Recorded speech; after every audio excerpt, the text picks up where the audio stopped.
Dans le cadre de la journée Silver Economy organisée par la CCI La Réunion le 19 avril 2023, sont organisées des interviews d'entrepreneurs de la Silver Economy pour leur demander trois conseils justement pour se lancer sur ce secteur ou cette filière. Aujourd'hui, nous recevons Benjamin Braquet, qui est le cofondateur et président d'Été Indien. Bonjour Benjamin. Bonjour Frédéric. Peut-être présenter Été Indien et ensuite découvrir tes trois conseils. Alors, Été Indien, c'est une entreprise solidaire d'utilité publique que l'on a créée avec mon associé Julien il y a 6 ans maintenant. Le but, c'est d'imaginer l'activité physique de demain pour les seniors. Donc, on est dans le domaine de l'activité physique adaptée de santé et on s'adresse uniquement au public senior. Ton premier conseil. Alors, le premier conseil, d'ailleurs, nous, on a fait cette erreur-là, hein, c'est plus que jamais se mettre à la place des publics seniors que l'on veut viser, que ce soit des clients ou des bénéficiaires. Nous, on a lancé Été Indien, on avait une trentaine d'années. En général, on lance une entreprise, on a 35, 45 ans, et finalement, on pense avoir l'idée géniale pour des personnes qui ont 60 à 80 ans et qui ne sont donc pas nous.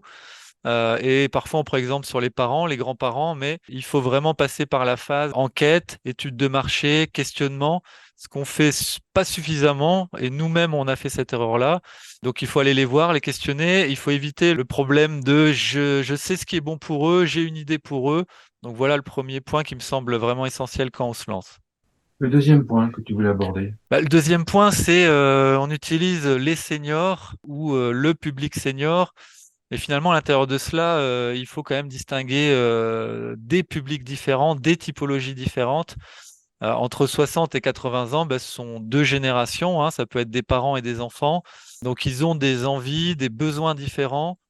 Et surtout, en tant qu'entrepreneur, il faut parfois ne pas hésiter à choisir une typologie. Nous, par exemple, été indien, on a plutôt choisi des jeunes seniors autonomes ça veut dire qu'on renonce d'une certaine manière à d'autres publics seniors. Alors le dernier, il touche plutôt à celles et ceux qui auraient un modèle B2B, hein, ce qui est quand même souvent le cas dans la silver economy. Nous, on a découvert, et on ne l'avait pas imaginé à ce point-là, que finalement, il y a grande variété de clients potentiels avec des marchés différents, avec des capacités budgétaires différentes, avec des modes d'attribution de budget différents, que ce soit en direct, des appels à projets, des appels d'offres. Et tout ça, ça demande une grande agilité commerciale, une grande adaptation commerciale. Donc là, de la même manière, quand on se lance dans la silver economy, il faut vraiment bien screener finalement quels vont être nos clients potentiels et ne pas hésiter à vraiment travailler marché par marché parce que ils sont très différents.